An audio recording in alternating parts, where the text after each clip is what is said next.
Ladies and gentlemen, thank you for your time to attend our second UL2 Summit 2021. This is Emma, Director of Professional Display in event market for more than 10 years. UL2 is a global platform aiming at growing together with our system integrators and embracing the new LED technology in the event industry. And some of you may still remember the first summit in Amsterdam 2020. Here are some pictures for your reference. Because of the COVID-19, our second UL2 Summit just can't be held online. Thank you very much for being so understood, and thank you for your time. Here I will introduce our main speaker for this event. First, let's welcome Alex. Thank you.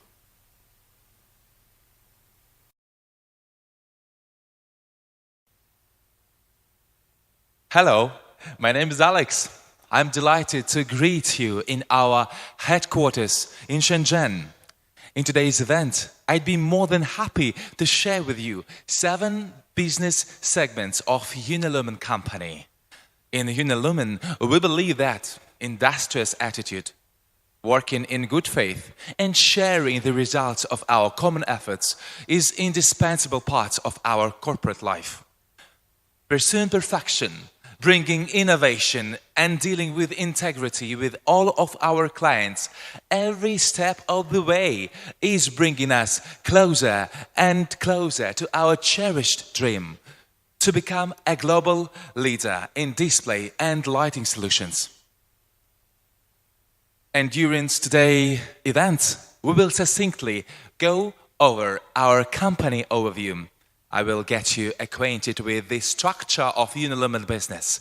You will know what we provide, who we provide it for, and how you can benefit from our business.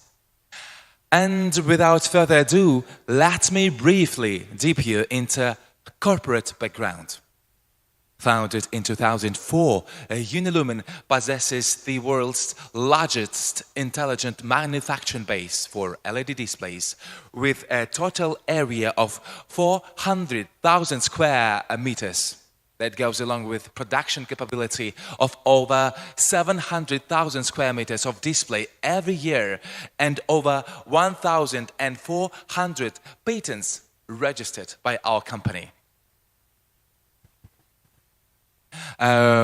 With headquarters in beautiful coastal city of Shenzhen, Unilumin has more than 5,000 staff all around the world working hard and creating value for all of us.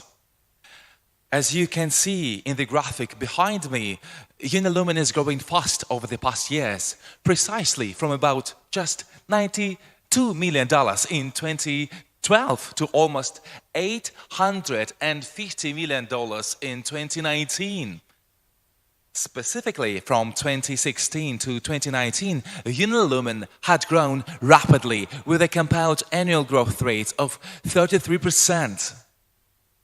Now, from 2020, Unilumin is heading towards $1 billion despite the pandemic and global downturn, which itself is a testament of the brand quality and our devotion to development. Let's have a glance on the global LED industry trend. The year 2020 and 2021 faced downturn, which, however, will be followed by the explosive growth starting in 2022, with growth rate with more than 20% each year up to year 2025. And this insight is quite encouraging and promising, isn't it? The global LED lighting market is expected to achieve growth rate of 12% from year 2020 to 2025. And the market size in 2025 will be close to $100 billion. And as you perhaps have already understood, 2 main business groups constitute our company. Namely, they are LED Display Business Group and LED Lighting business group. LED display field includes 7 business segments: professional display solutions, commercial display solutions, rental and staging, and also displays for sports venues and sports events. And the last segment is smart conference display solutions. And the blue bubble on the left is for LED lighting business group, which incorporates 2 segments, namely media, architecture and landscape lighting solution, and the other one is functional lighting solutions. Down the road, we briefly are going to have a look at each of these segments for you to know how your company could exploit these solutions and drive more revenue from the business. Before we begin exploring professional display solutions, let's see some of the market statistics. And it tells us that the market has an ample room for growth, as its size in 2024 will be 2.5 times of the current size. That's why we think it is important to go further and explore this segment more precisely. When we talk about professional display solutions, we imply the displays used in such scenarios as broadcasting, corporate segment, control room, conference events, education, and even medical venues scenarios. It is important to highlight that Unilumin Professional LED Solutions portfolio not only offers video walls, but also software and cloud management systems to bring together all the necessary content from large number of different sources into one ecosystem while ensuring optimum security. Another case of professional display solution is Statue of Liberty Museum in the US. Please, your attention to the screen.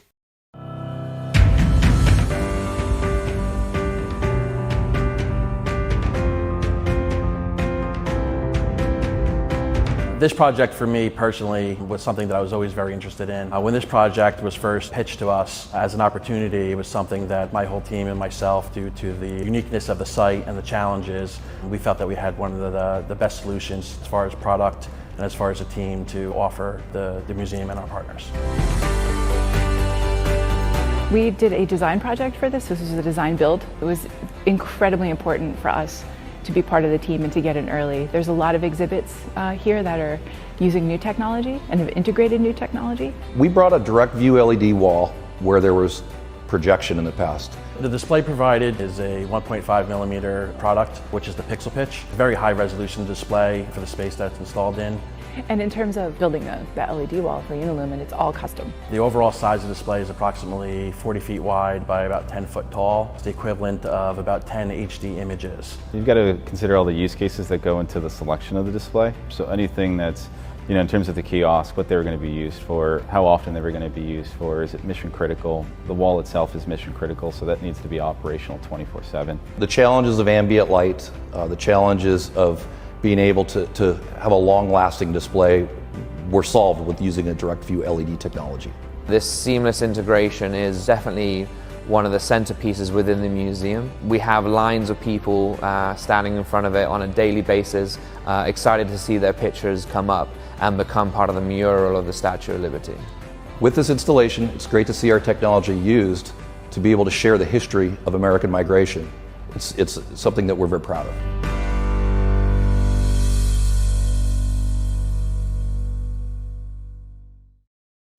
Broadcasting industry, TV channels, TV studios also actively apply LED solutions of Unilumin in their activity. For instance, sports studio of Sky TV channel in Italy, Mexico City International Airport, Russia's first channel, Volkswagen showrooms, AVA Conference Center in Stockholm. All these are just some of examples of great variety of professional display solutions of Unilumin allocated throughout the globe. Commercial display solutions is another indispensable segment of our LED display business group. Don't we go ahead to get some solid data? And numbers shows that the commercial display solution market is growing 12% each year beginning from 2020, and the market size will reach $3.2 billion in year 2024. Unilumin indoor and outdoor commercial display solutions offers integration of project planning, control systems, product design, and construction to provide a comprehensive one-stop solution. On this slide, you can briefly have a look at UL2 shopping mall project. On this slide, you can briefly have a look at UL2 shopping mall project. 2,400 square meters of professional LED displays that consist of a variety of creative LED screens and video walls are presented in this project. On further couple of slides, you can see many different professional display solutions indoor as well as outdoor, like Hyundai Motor Showrooms, Nike Innovation House, Rostov Central Shopping Mall in Russia, Mercedes-Benz Arena, and many other solutions that you can find all over the globe. Now, let's proceed to rental and staging display solution. As we did before, let's turn our attention to some data analysis. Why this segment is important? It is because it is also has promising future as market size is going to double in 2024. Unilumin best-in-class rental and staging LED display for exquisite live events, conferences, exhibitions and house of worship offer ease of use. Second, durability and visual excellence for the shows and concerts. Special emphasis I'd like to put onto XR segment, which is going to be the future of the filming industry. Unilumin also a part of this beautiful trend, and we are open for more cooperation in XR studio projects. Let's enunciate just a couple out of thousands of rental projects Unilumin had completed. For example, the X Factor in the UK, Indonesia Automobile Exhibition, Adley Previne Show, projects for Microsoft and Huawei. And now turning to sports, another prominent business segment of Unilumin. Sports venues and sport event solutions markets will experience explosive growth as it is expected to achieve a growth rate of 25% in the next 4 years. After many years of development and massive investments, Unilumin now is able to provide a complete solutions for all kinds of stadiums and arenas, including operation, control, and management of audiovisual and lighting systems. One of the outstanding cases of Unilumin Sports Solutions is Kazan and Krasnodar Arena, which had been provided the displays of record 3,600 square meters and 4,800 square meters respectively. Such tremendous display guarantee unforgettable experience and deep visual impact. Unilumin's integrated control system can provide centralized control for stadiums and smart venues, which innovatively integrates audiovisual systems, lighting solutions and control systems, which can simplify operations in complex environment. It provides stable, stress-free, error-free operation and improves employee efficiency. It is important to highlight that Unilumin became an official supplier of FIBA. And apart from providing displays and services to that global organization, we together are involved in co-development, co-branding and executing exclusive brand cooperation. Our displays and comprehensive sports solution had been seen in Sochi Winter Olympics, Rio Olympics, FIBA Super Cup and the other prominent sports events. Everywhere we provided stable and durable, redundant and reliable products and solutions. The next segment we briefly go over with you today is Smart Conference Display Solutions market.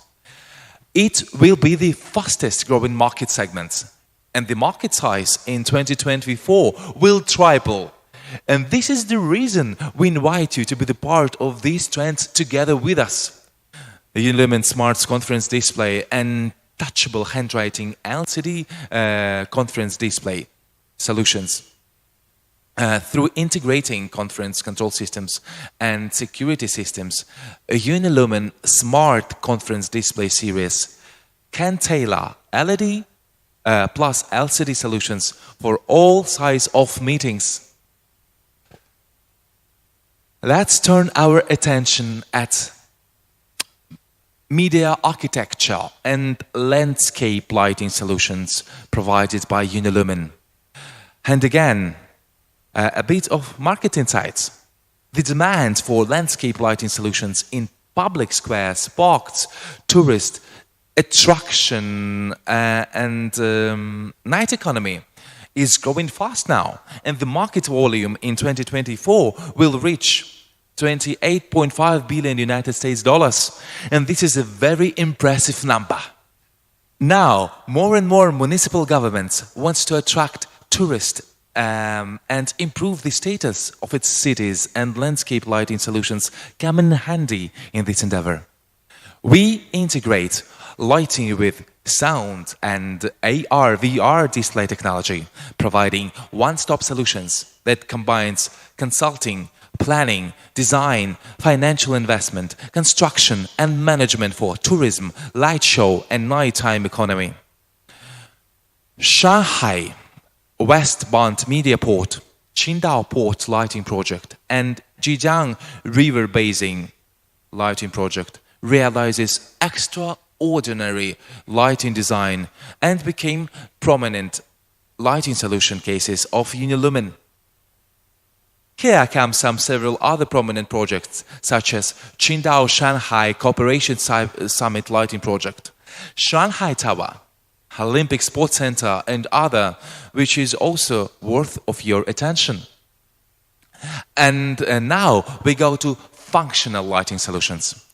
As we can see in the future, the penetration rates of LED lighting solutions will continue to grow.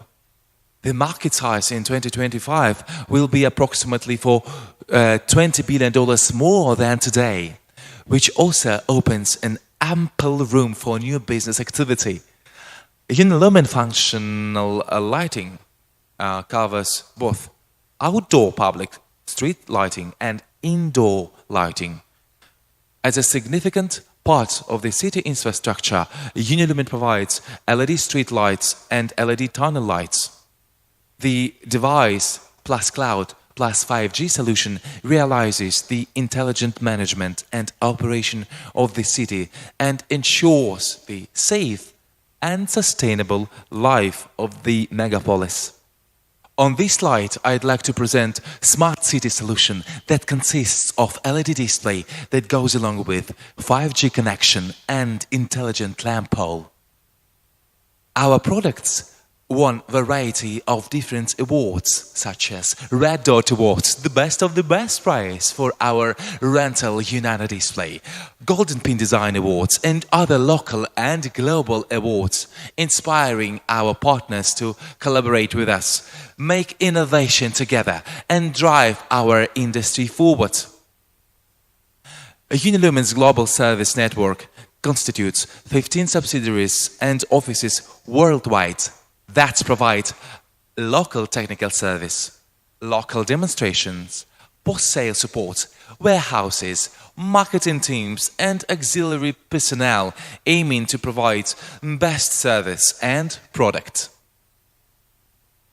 UL2 leverages various efficiency tools to optimize its internal working systems to provide customers with reliable support and professionalism during the whole process of collaboration. We excel in product lifecycle management, customer relationship management, quick after-sale response, online learning platforms, and eventually creating value for our partners. I was delighted to get you acquainted with corporate background of Unilumin and share our cases and invite you to explore more business opportunity with us. Meanwhile, I'd like to give a floor to Steve Scores, who will bring you more insights about LED industry. Meanwhile, let's together commence on the path for a brighter future. Thank you. Good morning. I'd like to give you a market introduction to where we see the LED market in 2021 and beyond. This is the professional and commercial LED section of the market. And in particular, I'm going to focus on those parts of the market that use the narrow pixel pitch products, so the professional display market. Now, what are the trends and prospects for 2021? Well, according to the TrendForce survey and the analysis, the world economy is deteriorating. It has been affected badly by COVID-19. It will recover, but it's probably going to mainly recover in the second half of 2021 and very strongly in 2022, 2023, 2024. So we're seeing lots of growth coming, but where's that going to come?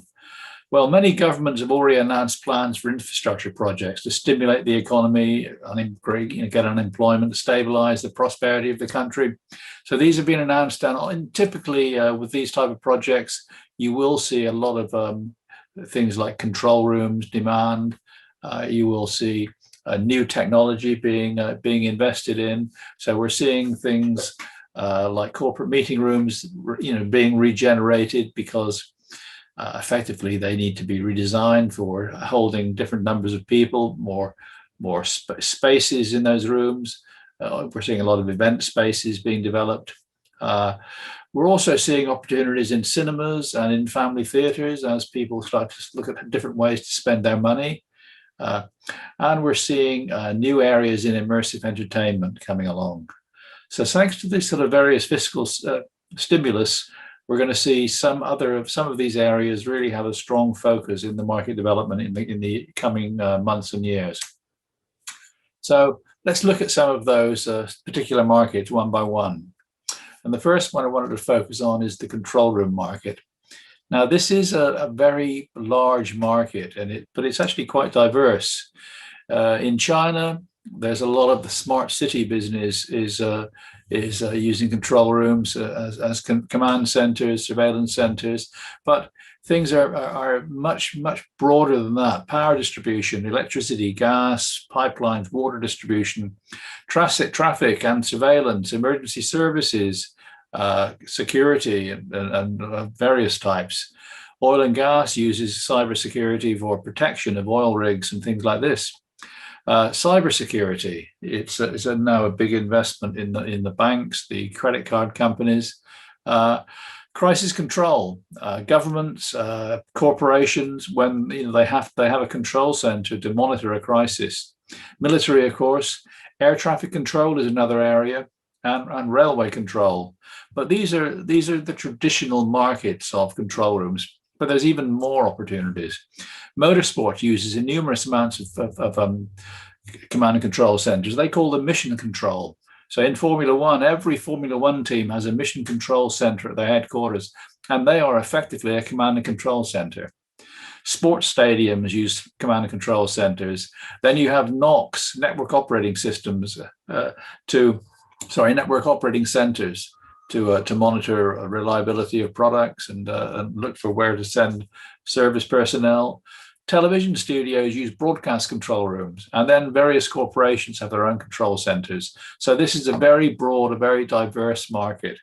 And LED has begun to take a foothold in this market, and it is the future.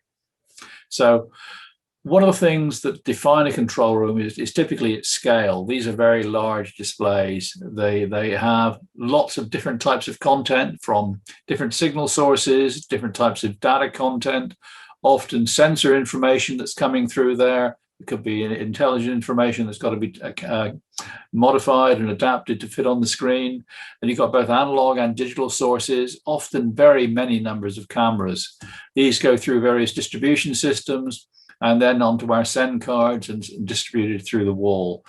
And there'll be one of the key features of a control room is lots of different windows with all of that different content in. Sometimes you'll have one huge screen. Other times you'll have that huge screen, but also auxiliary screens, which may be in the same room. They may be in other rooms. Sometimes it may be a monitoring room, whether it's as an overview room. So these are very complex systems, but they're very large systems and very valuable. So as we want to get this market has been very strong in China and in the rest of the world is now beginning to look at LED and position LED for this business, particularly narrow pixel pitch LED in the very small pixel pitches. So if you look at where that market has been, as far as LED goes, it's continuing to move down in pixel pitch. In 2019, the biggest sector was in the 1.2 to 1.6 millimeter pixel pitch. That was the sweet spot.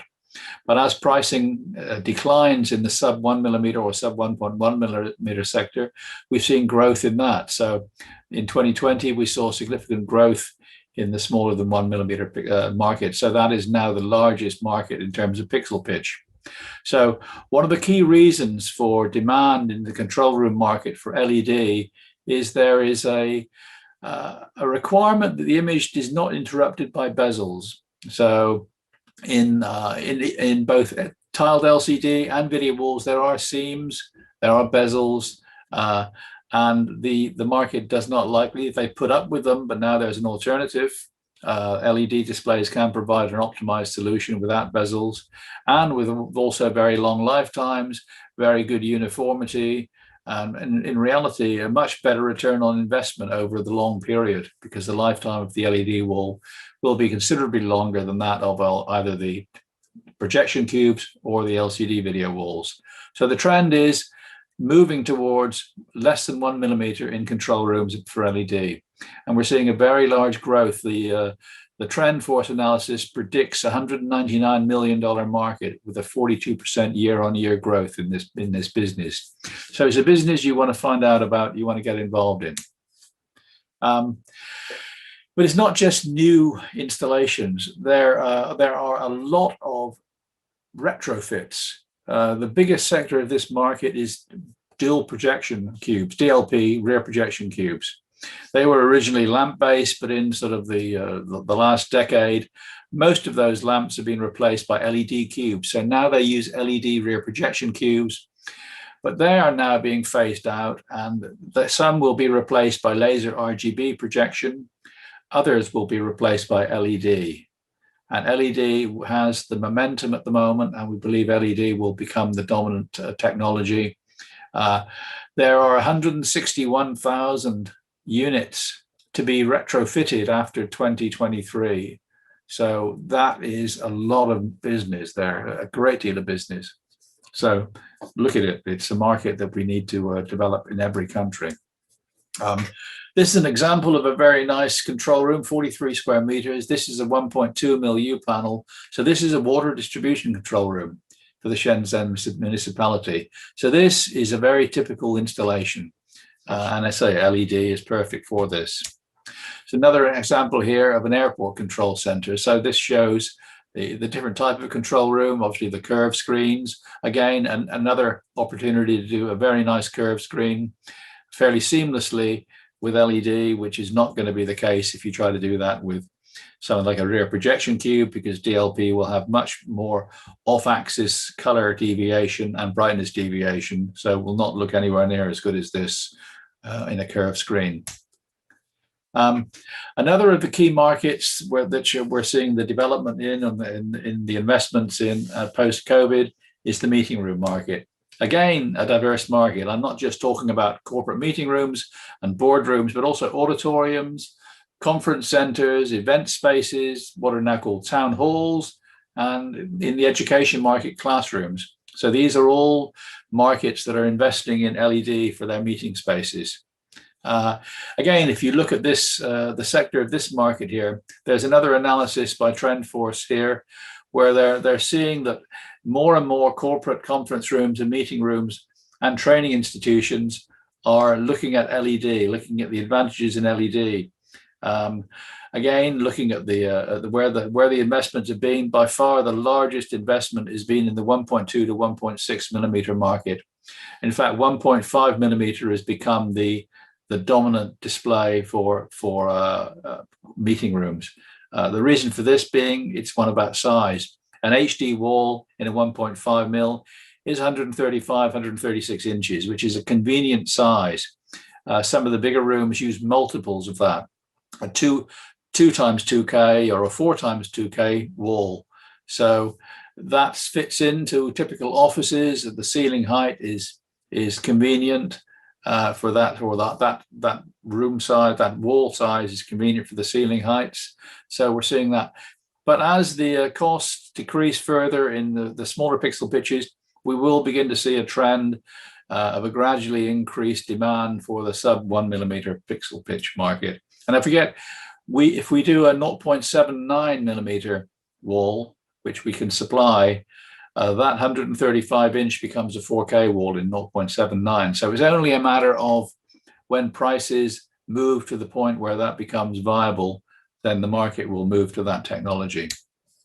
So if we look at how that market is defined, 80 inches and below, and you can probably even at 98 inches and below, are typically going to be LCD panels used in small to medium-sized meeting rooms. In the over 80-inch market, the biggest sector is going between projection and LEDs at the moment. So most of these screens are then 110-inch, 135-inch, or bigger. So again, it's either large screen projection or LED, because tiled video walls are still possible, but they're now less interesting for many companies. So as the pricing of the continues to decrease, there is a reduction in the demand for projection, because everybody sees projection as being the budget option. But if the costs of other technologies become more affordable, then people move away from projection. So the forecasts here are saying that the projection market will decline in meeting rooms from $6 billion in 2019 to just over $3 billion in 2024. So that's a very fast decline. The most popular pixel pitch, as I said, was 1.5 mil today. And we estimate that there will be 192,000 sets of 135, 136 inch screens required in 2024. That's a huge increase. That's the massive growth, going up from what's estimated to have been 35,000 screens in 2020 to 192,000 screens in 4 years later is a massive growth. So there are a whole new range of products called smart displays, which we are looking at in this area.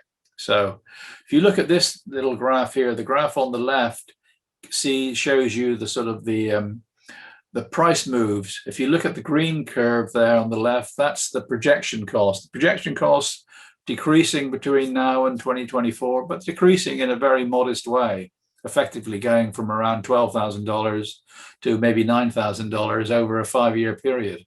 Whereas you see the LED sector for a 2K wall, depending upon the pixel pitch, they're in the region of 35,000 to 15,000. So they're very much in the window of projection.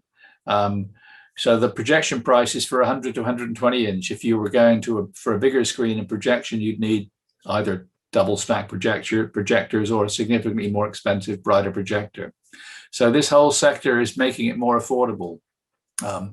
It's estimated that the price difference is about 1.8 times.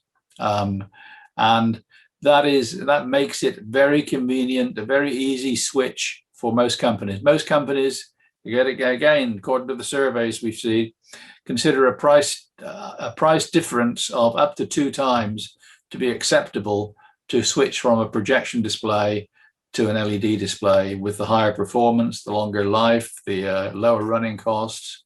So again, this is the LED replacement products will usher in a new growth period.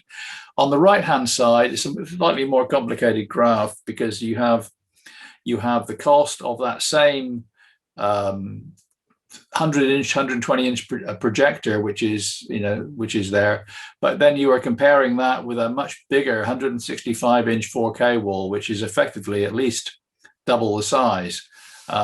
So it's an unfair comparison as well. But that's a 4K wall. So there's still, if you want 4K, there's still a significant price difference. So the market at the moment is still more in the 2K walls or multiples of 2K than it is in the bigger 4K walls for meeting rooms. But that in the premium meeting rooms, they can justify the 4K wall there, and we'll see that growth in that area as well. Again, I mentioned smart conference rooms. This has been a significant demand for the all-in-one LED displays, able to sort of fulfill a 2K smart meeting room requirement. Again, price points. Typically, you're looking at three sizes: 110-inch, 135-inch, or 136-inch, somewhere around that, and 160, 165-inch. So that'll be a 1.2 mil, a 1.5 mil, or a 1.9 mil pixel pitch for those. So those products are there now, but we will see, we don't really see 1 millimeter or less displays in smart meeting rooms today, but that will happen. There will be products in smart meeting rooms with smaller pixel pitches as the pricing moves down and becomes more affordable. So this is seeing a sharp increase in the market for this technology. Some examples here. This is the IVA Institute, the Swedish Academy of Science, where the Nobel Prize meeting has happened. So this is a UPanel S 1.5, and both of these screens are UPanel S 1.5, in fact. Here we've got a 1.9 mil wall in the United Nations Economic Council. Again, 1.9 millimeter being perfect for a bigger auditorium with a larger viewing distance or longer viewing distance. So another major growth area is XR studios. One of the things that happened in 2020 with the pandemic was that people couldn't travel. So studios, people had to socially distance, and studios couldn't move to other locations. So there was the development of XR, extended reality. So there's various types of XR: immersive studios and extended reality studios. So these are basically replacing so-called what would be green screens with real, VisiVig. What you see is what you get. Playback screens. The immersive screens basically put a high-res LED screen behind the presenter, so that instead of having a real studio backdrop there, a set. So there are cost benefits of this, and speed benefits, and also flexibility. XR takes that one stage further and actually has the ability to extend the set both to the side, above, beyond, and in front of the host. So you can have a fairly small LED set, but you can have what looks to be a massive studio there with a lot of flexibility. So the growth has been dramatic in XR studios. They've also been used in immersive entertainment. So this whole immersive entertainment thing has really been seeing rapid development. There's a whole industry that's grown up in various things there, from the films, for bars and restaurants, interactive museums, experiential marketing, theatrical work, themed attractions, festivals, exhibition work. So all of these are new developments and new markets that have come about from this virtual reality immersive entertainment business. So, and LED is at the forefront of this, because LED makes all of this possible, because LED is the piece of paper that the image is portrayed on. So we're seeing opportunities here in education and training, in the tourist market, in the retail market. We're seeing the performing arts, say theme parks, museums, and we're seeing new areas of esports and e-games coming up. So this is a major new market segment. In the past 5 years, there has been a growth rate of about 20% annually and about 700 new immersive project creations just in the North America. So this is a major, major new business. And Unilumin is at the forefront of this with a lot of references as well. It's a couple of examples here. This is a couple of examples using UNano. You'll see you've got a corner piece there for LED walls, a right angle corner. This is UNano, and also an LED floor. So those floors have typically glass, polycarbonate, or a coating on surface covering so they can be stood up on. You can also drive vehicles on them, and they're pretty rugged, and they can be cleaned and maintained easily. Another example here in a virtual event studio. Again, the same sort of thing. You start off with what is in reality a fairly small set, but the immersive technology will simulate a much bigger backdrop than that when this is broadcast. Let's move to another area. We're in the movie business now, looking at LED in movie screens. One of the obvious areas is home theater. One of the markets that's seen significant growth in the last year or more has been LED screens in the consumer market, or I should say the luxury consumer market.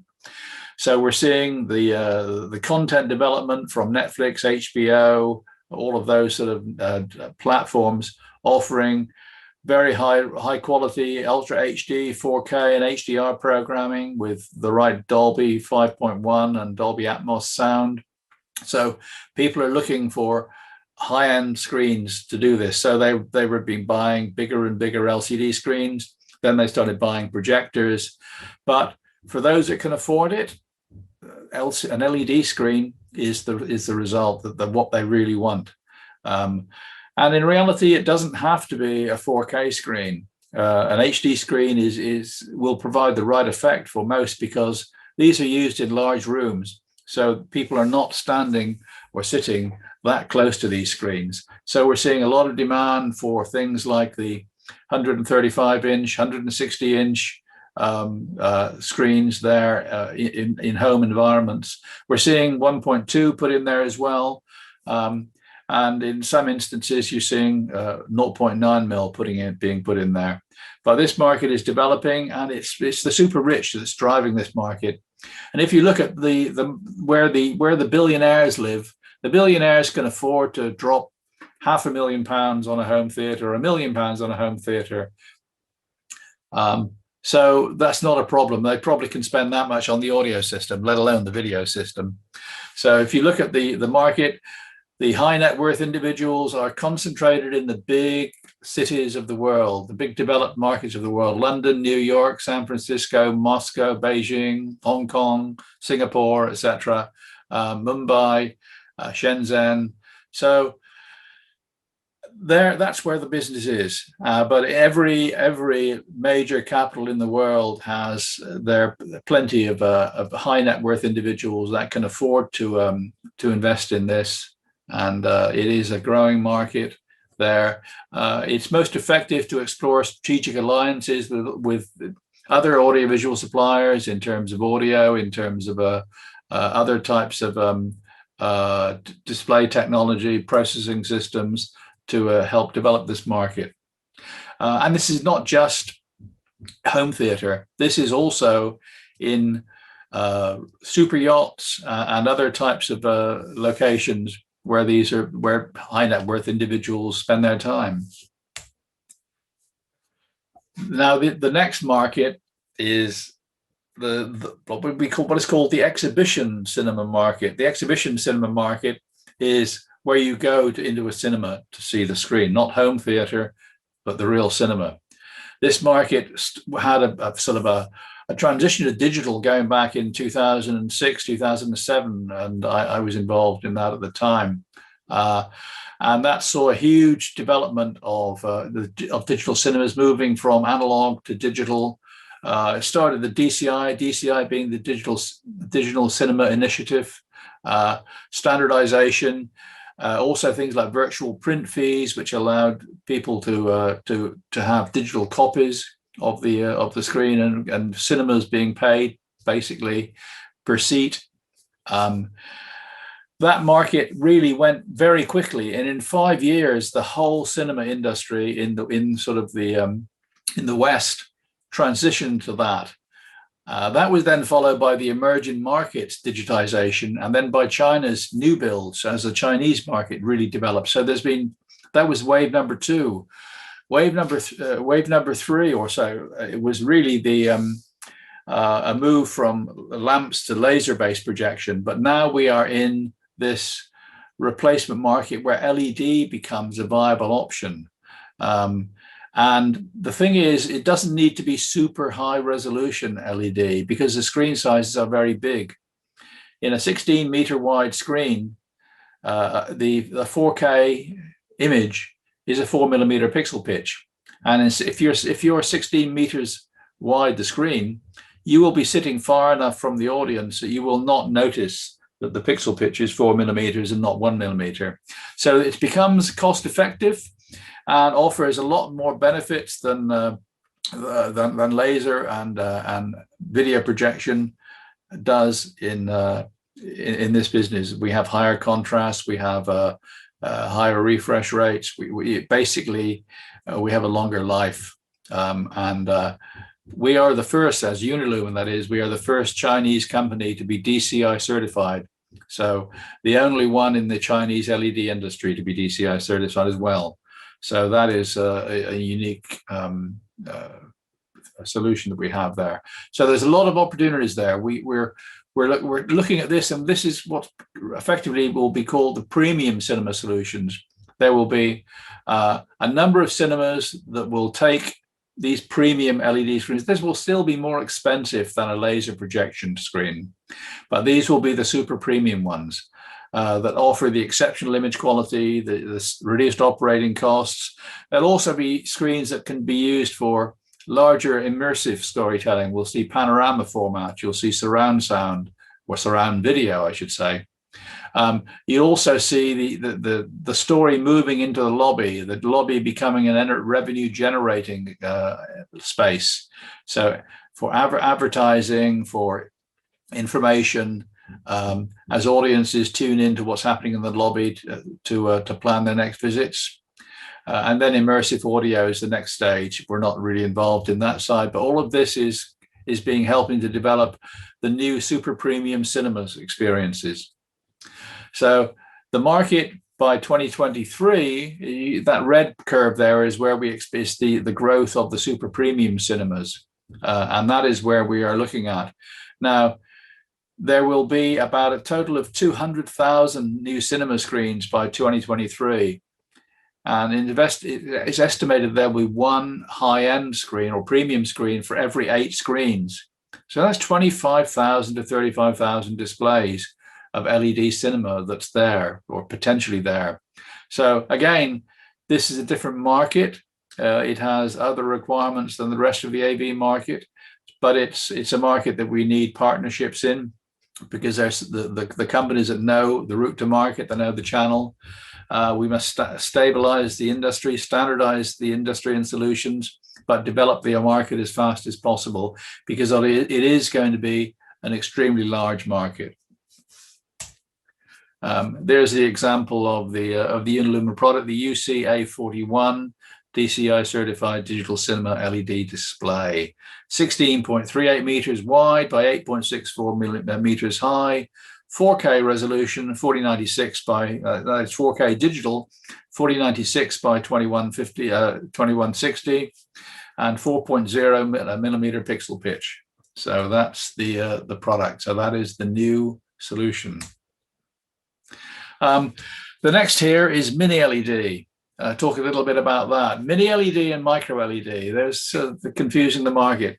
Really, they're pretty similar technology. The difference really is to do with the chip size. Anything less than about 30 microns is called micro LED. Anything between 30 and 100 microns is called mini LED.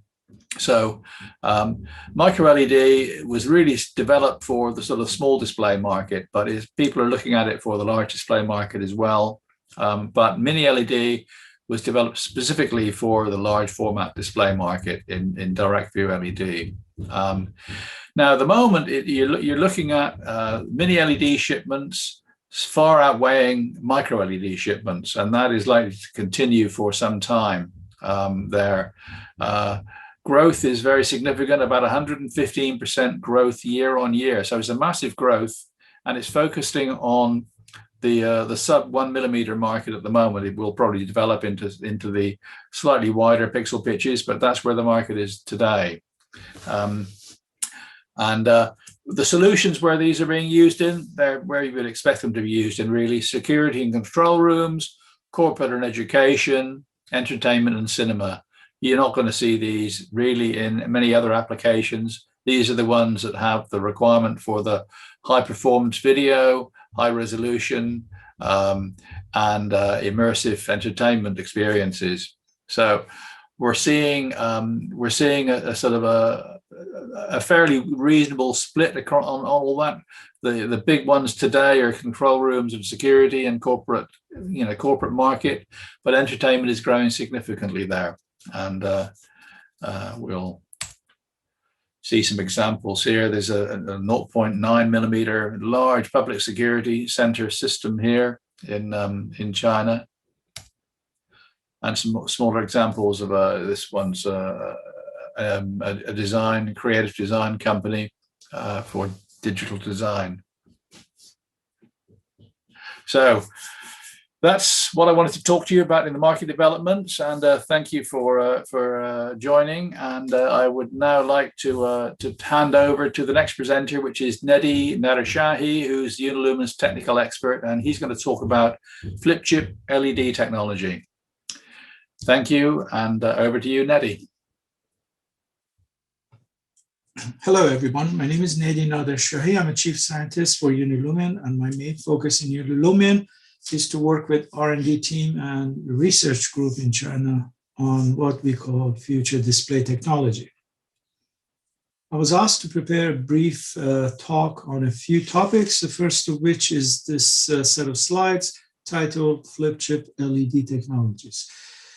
In this talk, we talk about what is flip chip technology, its advantages, disadvantages, but more importantly, how it relates to mini, IMD, micro LED, all those acronyms.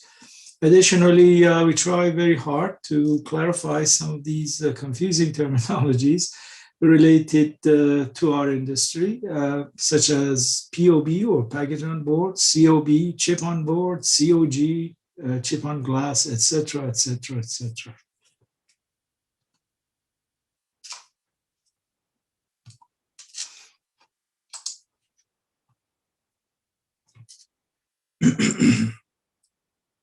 Recent advances in development of LEDs have led to gradual shrinking of the chip size and to some extent the diversification of their use.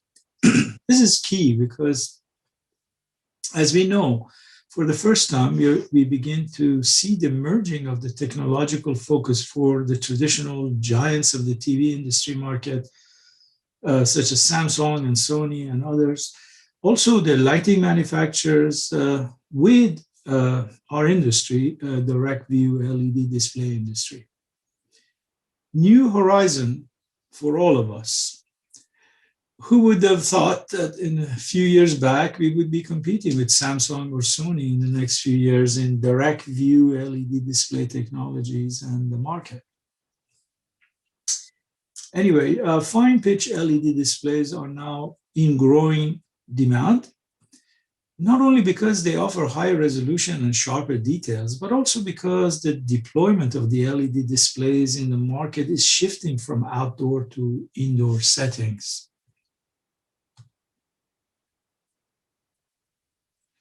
LED display technologists are perpetually searching for optimization of the efficiency of the LED products.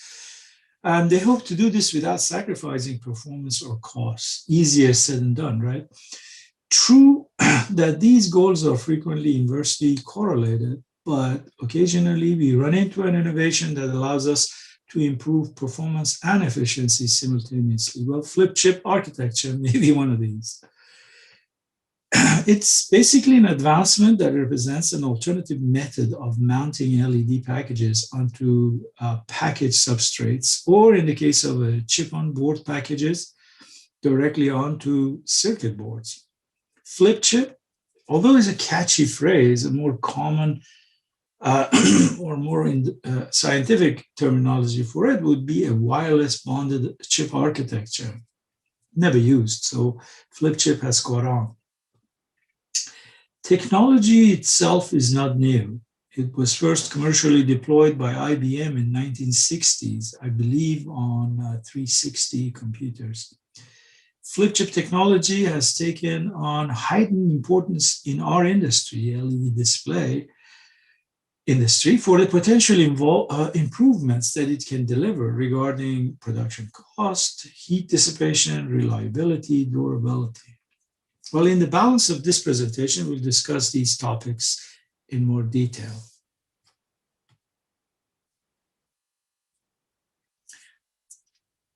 Architecture of the conventional wire bond package, shown here, has active area of semiconductor chip facing outward as the chip is mounted onto a substrate or a board with epoxy, usually with a dielectric layer in between. Wires are then used to interconnect bonding pads on the outer edges of the active area of the chip to the external circuitry of the substrate or board that it's mounted on. These bonding pads are located on the outside of the active area in order to minimize the amount of wiring needed to reach them. In this arrangement, light emits from the top of the chip and heat dissipates through the bottom.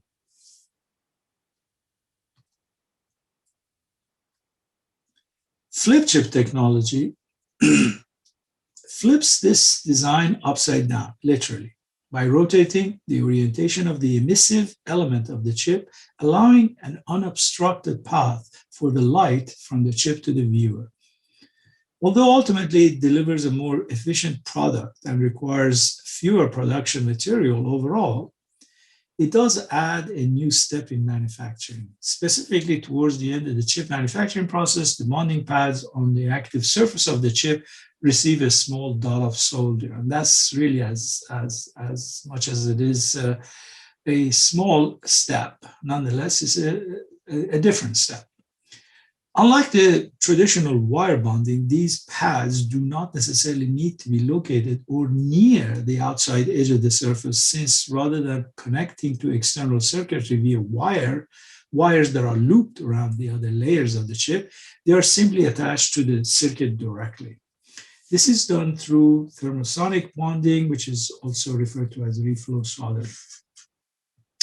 These bonds leave a small sliver of a space between the surface of the active area of the chip and the surface of the substrate or board, which is then filled with epoxy and acts as a thermal bridge where the heat can use to escape. This is, as you can see, shown in green in my drawing. A rather bad drawing, I have to say. The shorter the distance of the interconnection between the active area and the circuitry, plus the fact that the manufacturers are now free to include as many of these touch points as possible, reduces the inductance, which is a very key performance factor. We'll discuss that a little bit later. This also allows cutting heat production while increasing the heat dissipation efficiency. This benefit that is compounded by the fact that most of the heat created can now release through the top of the package rather than its bottom. This in turn reduces the thermal decay and allows the package to handle slightly higher current, thereby increasing light output, which is also unimpeded by the presence of the wires or the pads. The compacted architecture also improves the package resistance to the shock.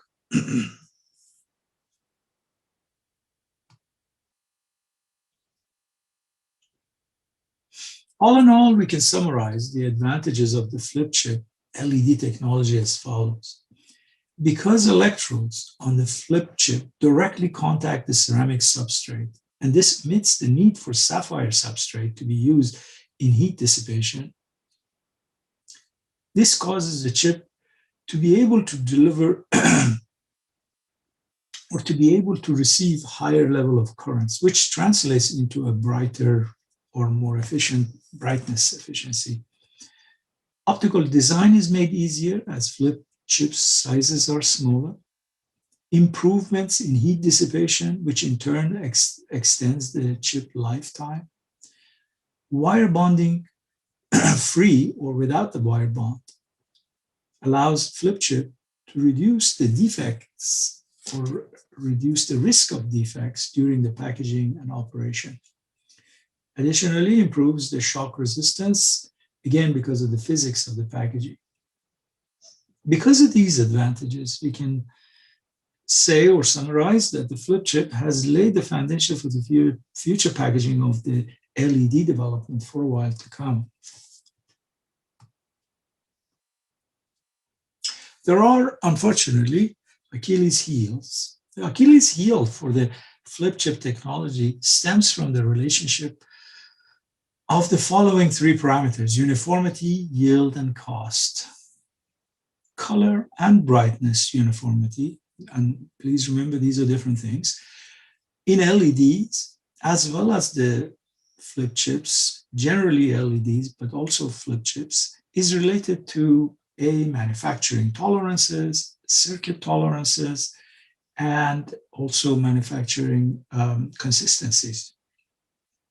Generally, the relationship between the uniformity, yield, and cost are intuitively, as uniformity decreases, yield decreases, and the cost increases. In IMD implementation of the flip chip, the cost of the yield loss is increased, again, due to the fact that there are more dies on a package. And when you test a package and it is perceived to be bad or failed, your yield cost has gone up by the number of the dies that are in one package. This puts a bigger pressure on reducing the factors that cause the non-uniformity in the manufacturing process. Actually, I have another set of slides titled Uniformity in Direct View LED Displays that delves deeper into the topic on uniformity in general, not just relating to the flip chip. So I will invite the audience to actually look it up.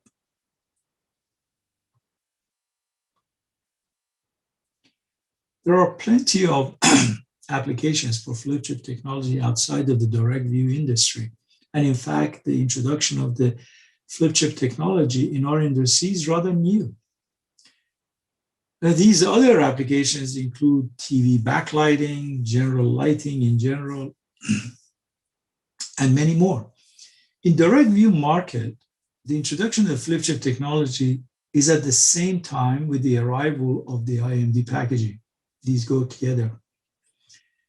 These take the form of RGB Mini for now, but you have to say that one possible manifestation of the micro LED is in fact what's called the high resolution IMD. And as you might have guessed, this includes a micro LEDs instead of the traditional RGB dyes, which are only different in the dimensions and the size. This will take us beyond the resolution of 50 micrometer pitch, but is still considered a poor man's micro LED. We will see in other presentations, alternative design and packaging production of the micro LED can lead to a high resolution and many more performance advantages. Given a chance, I plan to actually put together some slides to describe some of those things also. And again, I encourage the audience to look it up.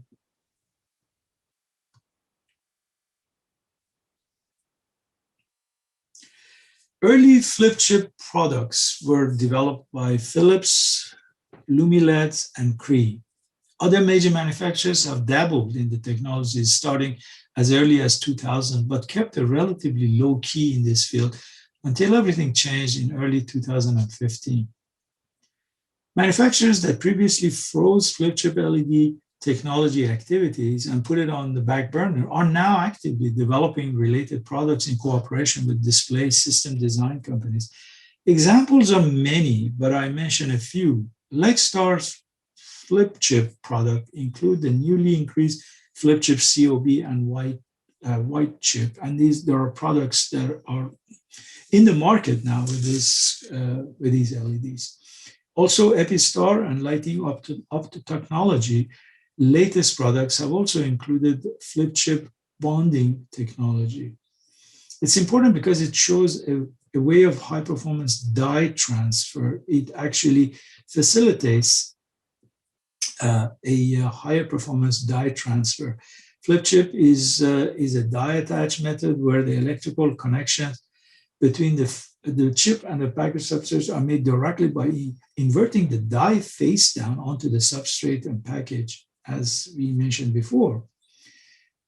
The bonding paths of the die are, in this particular case, for this technology, are physically and mechanically electrically connected to the bond paths on the package or substrate by what's called the conductive bumps. And this is where actually this technology is slightly different, but it diverges, so I will not discuss this too much.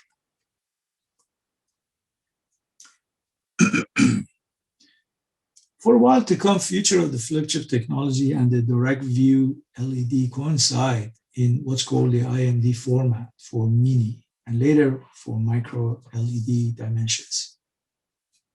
Eventually, of course, all other critical components on the PCB module, such as the LED drivers, could also be offered as flip chip. All in all, we can summarize the advantages of the flip chip technology as better heat dissipation, higher lumen under the same current compared to the SMD chips, no holder or alloy wire, less production process, more reliability, higher package density, and more flexibility.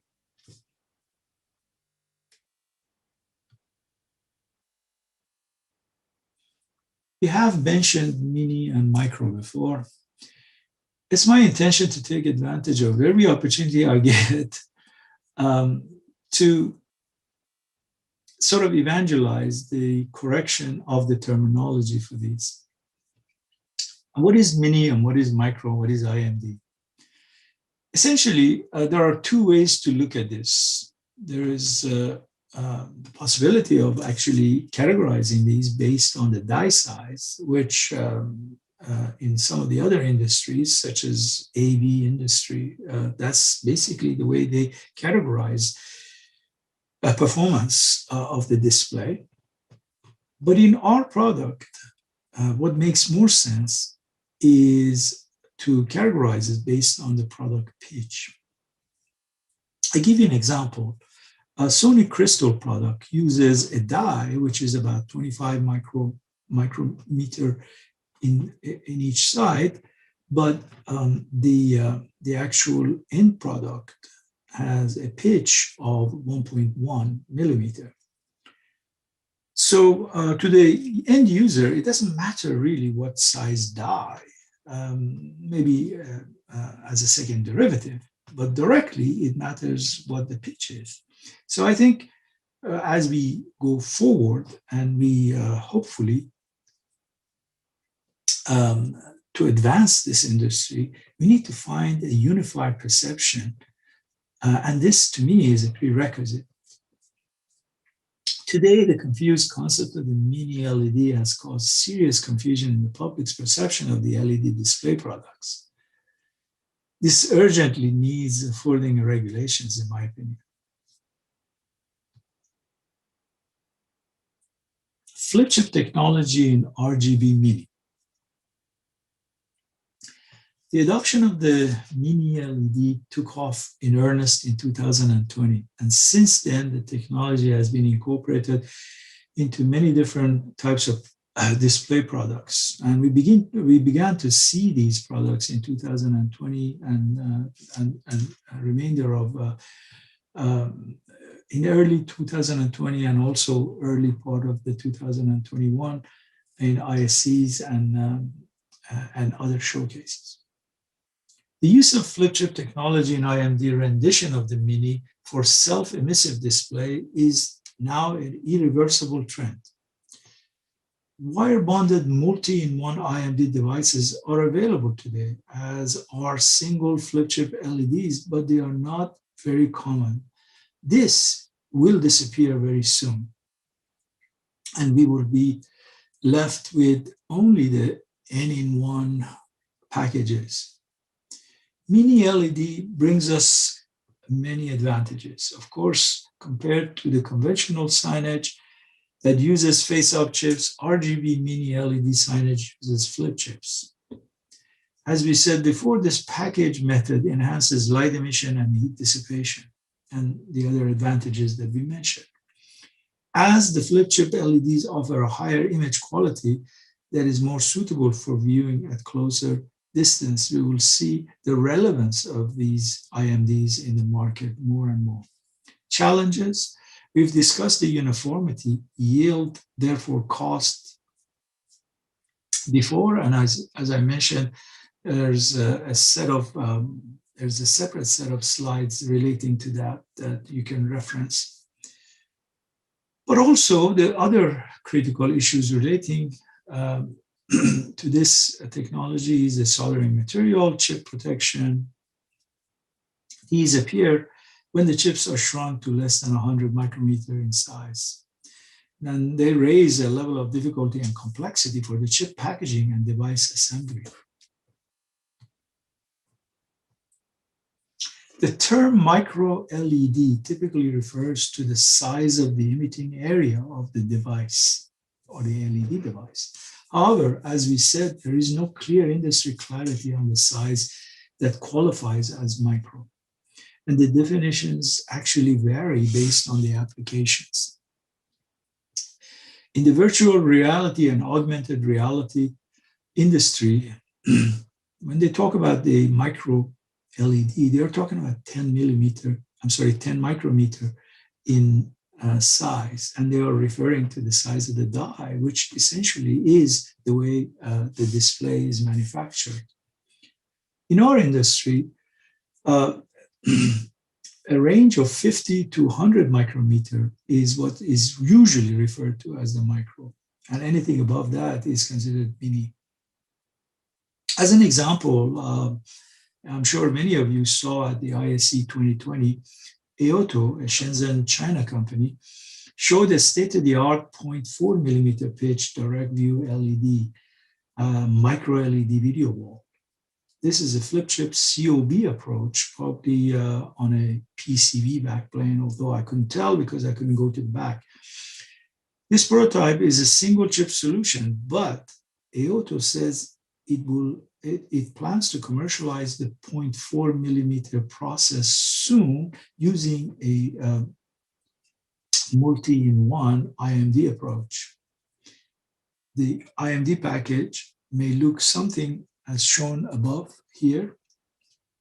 And also a particular product that I was personally responsible for Lisa display from Silicon Core, Guangzhou, China, which uses a single flip chip approach, again, which is also referred to as COB. So it's not an IMD. Overcoated with a thin layer of adhesive silicone and black adhesive between the flip chips. Display, although claims micro LED in recent papers that I saw, it's really not. It's at 0.83 millimeter. So it should be considered a mini, but it does actually produce 2000 nits, which is based on an IC that we put together over there. TV brands are very interested in micro LED technology. You've seen the Samsung wall, and now they have expanded product family of the wall. And of course, Sony Crystal, which sort of started it all. Challenges remain for these technologies, and they all seem to impact their high cost. For example, flip chip devices eliminate all the wire bonding, but require that the surface of the LED epi wafer to be planarized, which is another way of saying made flat, completely flat, so that the N and the P contacts are the same level. The device can then be flipped over to directly solder to the PCB. Not an easy thing when these surfaces are not so small. Singulation of the individual die or IMD devices also has its issues too. When laser is used to separate the die, it can leave rough edges on the die that reduce the black level once implemented on the screen. Overcoats of the epoxy can also have thickness variation, leading to variations in the black level over the display. In addition, bad LEDs need to be removed and replaced in the manufacturing process, which can vary from doable to nearly impossible. Big issue given the yield discussions we had earlier. So mass transfer issues are another topic on them to themselves. One fundamental issue with the direct view LED display is that the LED pitch on the epi wafer is very small, while the pitch on the direct view display can vary widely. Current mass transfer methods can transfer 1 to a dozen of these LEDs at once. This is a rather low transfer rate. To truly become cost competitive with LCDs or OLED displays, the transfer rate must increase to millions per minute. As a result, this is where a lot of the innovation is concentrated now. The most common approach is to stamp transfer that can pick up thousands of micro LEDs at a time and transfer them to separate substrate with a different pixel pitch. Another approach uses laser pulses to transfer LEDs from a carrier substrate to the display substrate. Few details about these and other approaches are ever revealed, and they are considered proprietary intellectual property. Nonetheless, there are a few papers that are out there as a reference. The next problem to worry about is yield. Not only must the transfer be extremely fast, but the placement must be very accurate. As the size of the micro LED gets smaller and smaller, the ability to pick up and accurately place it becomes more and more difficult. Additionally, if a defect is found, is there a repair process that does not take longer to complete than the initial mass transfer time? That's a very good question. And this just applies to the mechanical and electrical yield.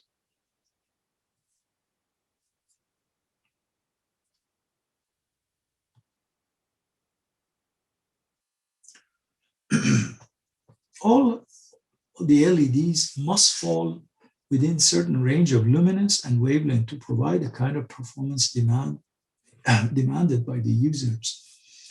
This is pushing the LED wafer makers to improve the way LEDs are fabricated. New MOCVD, which is metal organic chemical vapor deposition chambers, are much better for uniformity and to control over the parameters of the LED manufacturing process. But they are very expensive. Traditional gallium nitride based blue and green LEDs are grown in sapphire epi wafers with a 2 to 6 inch wafer sizes. To lower cost, larger wafer sizes are desirable. Consequently, gallium nitride on silicon epi wafers are also being used to grow green and blue micro LEDs at 8 inch wafers. And potentially one needs to transfer or transition to 12 inch wafers before it's more cost effective. Many of these requirements point to the need to have a way to fully characterize the micro LEDs at the wafer level prior to any mass transfer method. Companies are working on this as well. Bulk of the new IPs and patents in these fields are dedicated to the topic. And companies like Apple possess many of the current patents in this field. Next generation direct view LEDs may well be mounted on glass substrates also, and this introduces new complexities and variations. All these LEDs also need to be driven with a signal to create an image. Next generation DV LEDs or direct view LEDs may well be with an active matrix driving using TFT-like architecture at each pixel location.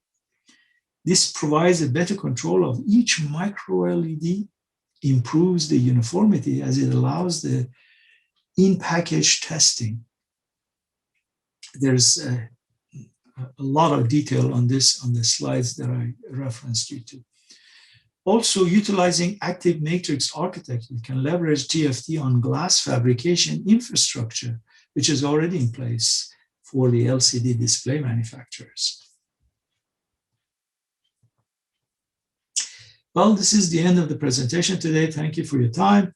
Please look into the other talk presentation recordings that are released at the same time. Signing off, Nedi.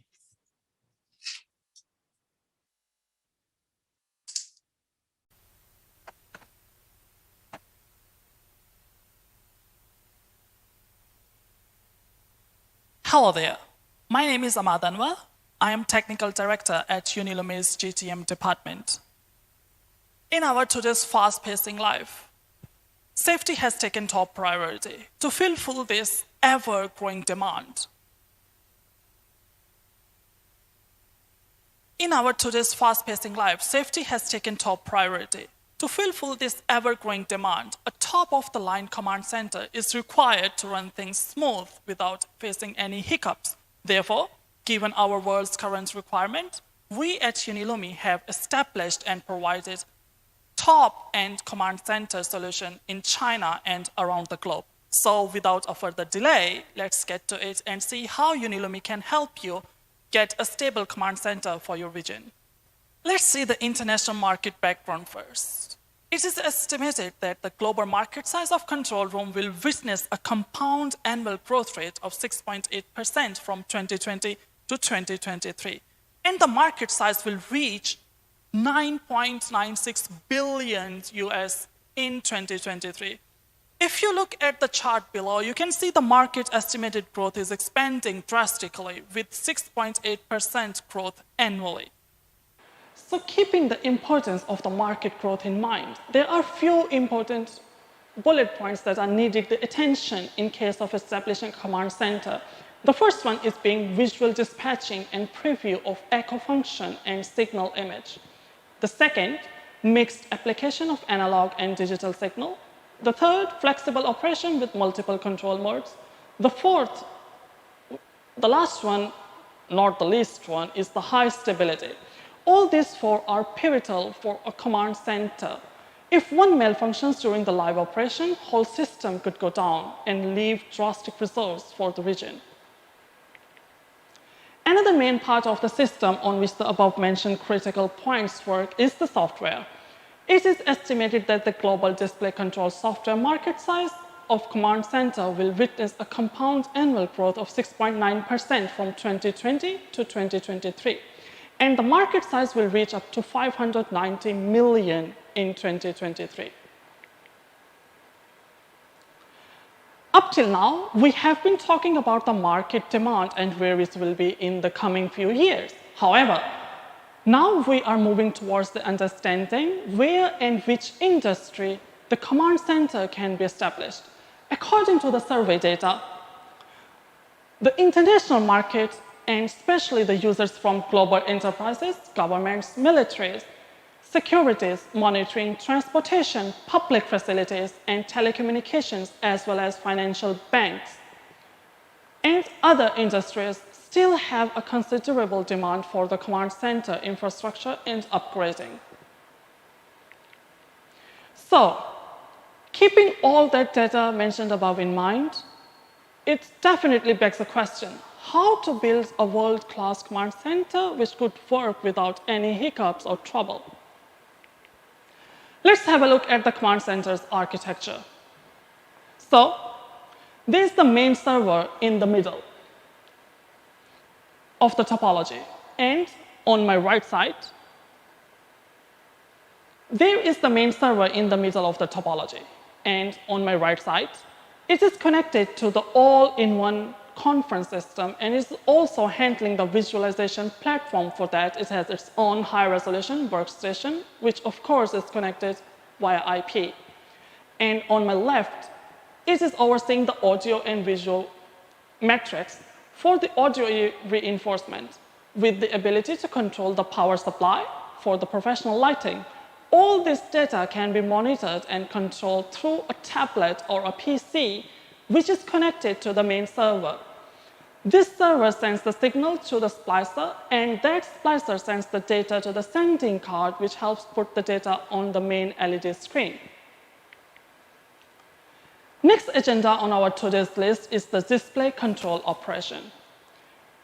The display control operation and maintenance platform ensures the daily business practices, conference times, work reports, customer reception with different scenarios, and comprehensively improves the user experience from display control, operation, and maintenance. For the LED display system, there are 4 main pillars. Display, of course, application, control, and maintenance. To make these 4 pillars work without any hurdle in their way, there are few things running in the background to make this happen smoothly. The first is the control management from Unilumi Control Management System. Second, business visualization software. Third, intelligent interactive UMI. The fourth, operation and maintenance management, which is UCARE, also from Unilumi. High resolution engine, UDesigner, to design the interface. High resolution workstation. With the help of all these interfaces, make a perfect enterprise server bus, which helps provide a top-class LED display system.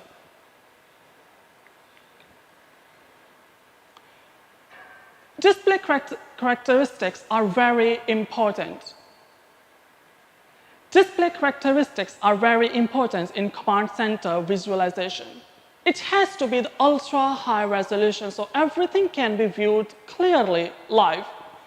Picture should not be torn apart. First of the many points. And the content viewing should be stable. So if you're trying to view it, there shouldn't be any problem. Doesn't matter from how much distance you are looking at it. Here you can see one of the command center established in Nansha. Control characteristics should have the following. Intelligent centralized equipment management, humanized function operation, and the most important, ease of use. If the system you have is not easy or is complicated, the operator could get confused. To overcome that problem, we have made the system way much user-friendly.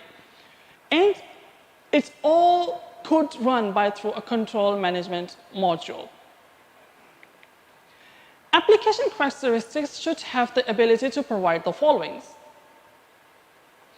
Workflow simplification, convenient presentation and reporting, media content can be previewed. So, when you have a system, there's always a problem. What happens? How are you going to maintain it if something goes down? To overcome that situation, a full period and full chain monitoring is provided by Unilumi.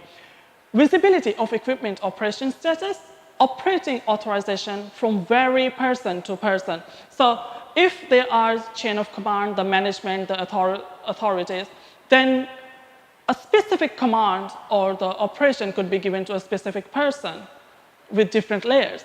Strictly protect users' privacy. Next one, the visual business system. Resources, information, map overview, business data visualization, real-time monitoring of key areas, scientific support for emergency decision-making, user interface, creative customization. Next one, display system. The display system can use small spacing LED panel as a display device to ensure the true color resolution, and the maintenance mode is selected according to the actual user requirement. We have multiple products in our series to accommodate different type of requirements. For example, our UPanel S, UPanel 2, UMini, UHW2, with the pixels ranging from 0.9 to 2.5. So, up till now, we have been talking about the command and control system and how to establish that. Now we will be moving on to our classic cases where Unilumi helped establish the whole system for the agencies. The first one is being the Inspection Command Center of Shenzhen Taxation Bureau, Intelligence Command Center of Fujian Public Security Department. Third one, Incheon Smart City Command and Operations Center. Next one, the last on the list, Changzhou Wuqin Civil Air Defense Underground Command Center, Shenzhen Futian Smart City Command Center, Hangzhou Qiangjing Century City Brain Command Center, Lianyungang Big Data City Operation Management Center, Ningxia Yichuan Smart City Management Control Center. Central Control Building of Ningxia Shenhua 4 million ton of coal to liquid project, State Grid Shantung Electric Power, State Grid Shanghai Putong Power Supply Company, Xiamen Electric Power Command and Dispatching Center. So this would be a classic case example from Unilumi's command center that we have established and provided the solution to multiple organizations. Thank you very much for listening. If you have further questions, please visit our website www.unilumi.com or contact us sales@unilumi.com. Thank you very much.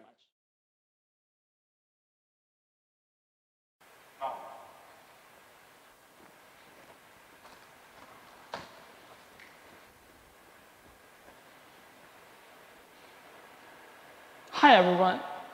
I'm glad to present you our broadcasting studio solution. One thing is for sure that everybody has his or her own point of view regarding the solution of the broadcasting studio. But today, I will try to present a solution which might help unify everyone's idea about the studio. Okay, so without further ado, let's get to it. The whole broadcasting solution consists of 4 parts. The first part of which is the market opportunity. Second is being customer requirement analysis. The third part is about the product solution. Last, not the least, is the classic case sharing that we will share with you at the end of this presentation.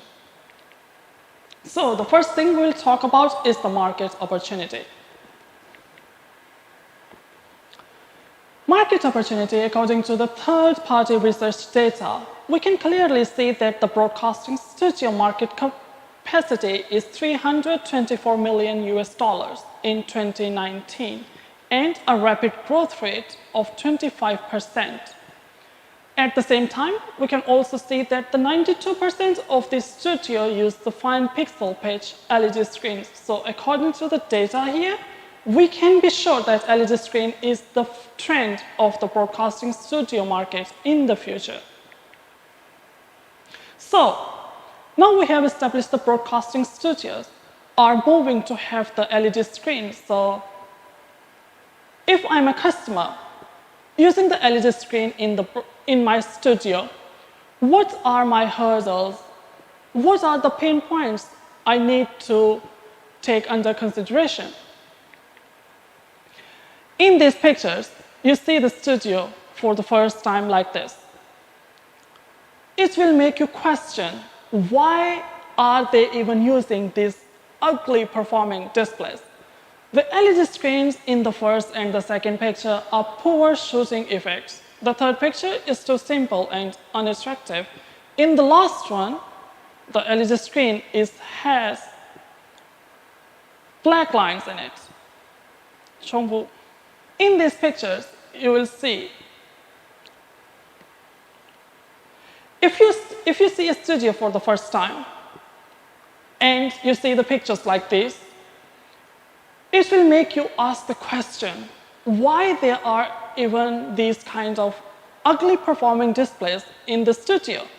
The LED screen in the first and the second pictures are poor shooting effects. The third picture is too simple and unattractive. In the last one, the LED screen has black lines in it, and there is no redundancy in the place. All of these are the customer worrisome points. And the question arises, why or how did this happen? There are 4 key factors. The more and low contrast leads to the shooting poor. Chongwu. There are 4 key factors. The first one, the more and low contrast leads to the shooting effect poor. The product series can't support flexible solution, unable to achieve creative shapes to the studio's unattractiveness. Finally, the LED screen doesn't have a good redundancy system. So, we know customers' pain points, and now how the Unilumi can solve these. The first one is the moire. The moire is a physical phenomenon formed by the spatial frequency difference between LED screen, pixel array, and camera CCD or CCOM's sensor pixel array. Therefore, there are 2 ways to solve this problem. The first way is to change the focal length, shooting angle, and shooting distance of the camera on site. It has nothing to do with the LED screen. So we move on to the next one. So we need to adopt the second way, change the LED pixel array to make the dot light source close to the area light source. From the comparison of these 2 pictures, we can see that the moire effect in the SMD is poor, while the Mini's effect is much better, because Mini has 4-in-1 lamp, which is closer to the area light source. So Mini is the first choice for the moire reduction. We know that many companies have Mini products. Then what is the difference with the Unilumi's Mini? We did a comparison test with the other Mini brands. As you can see that from the photo below, Unilumi's Mini more black and the appearance more consistent when the screen is power off. For brand A, the surface color of each Mini LED is different. For some black and some are yellow, which leads to a very poor appearance, while brand B is not black enough. When the LED screen plays the content, we can look at the photo above. The Unilumi's Mini in the middle. The feathers of the bird are more black. The image contrast higher than the other.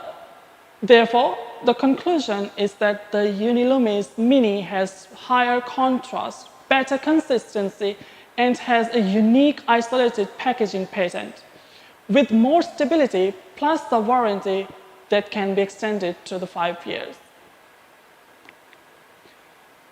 How to create an effective broadcasting studio?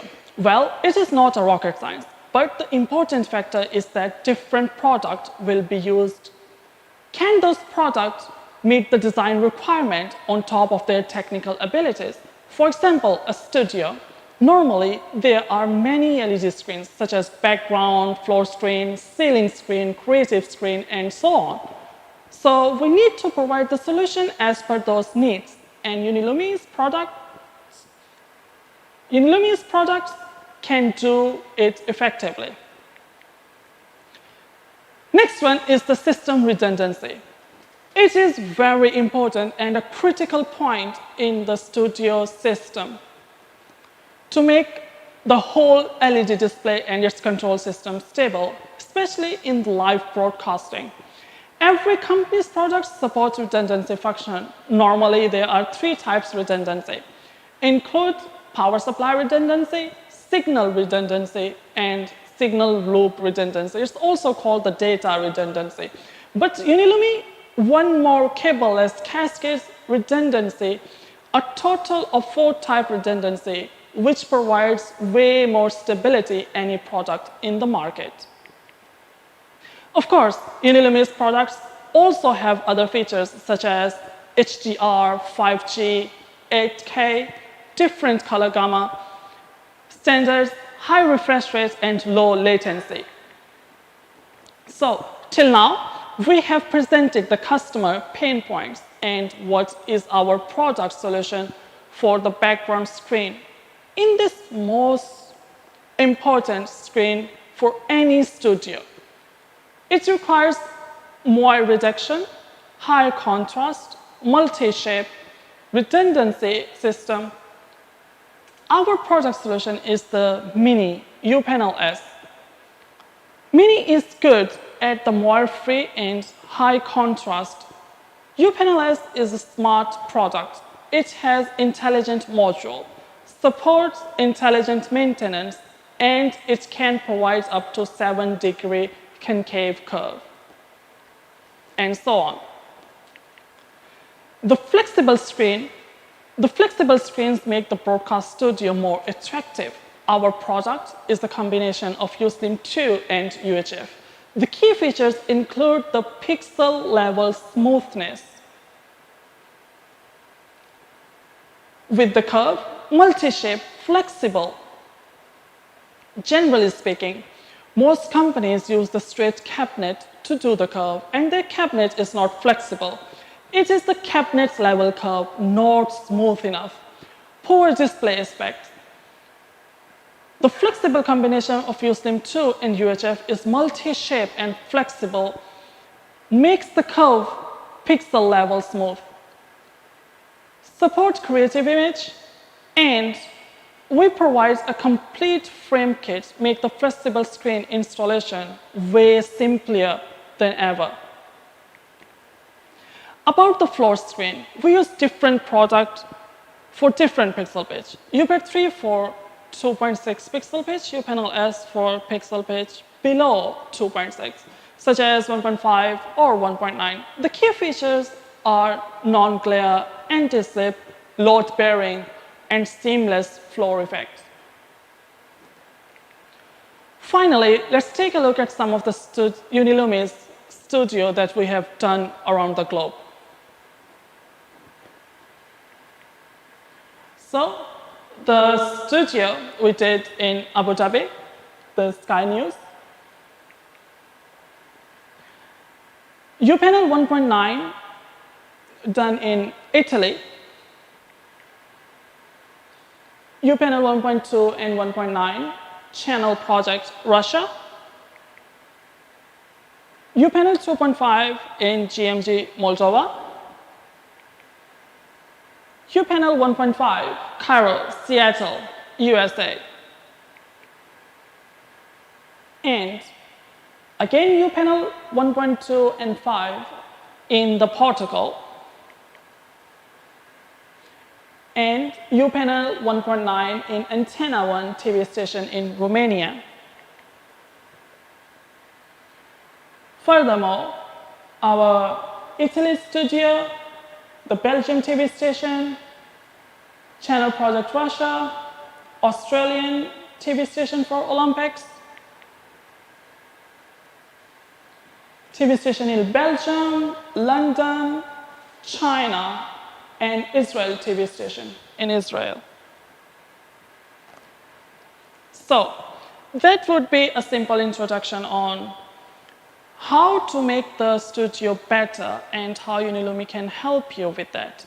If you do have further questions, please feel free to go online on www.unilumi.com or write us at sales@unilumi.com. Thank you very much for listening. See you next time. Bye-bye.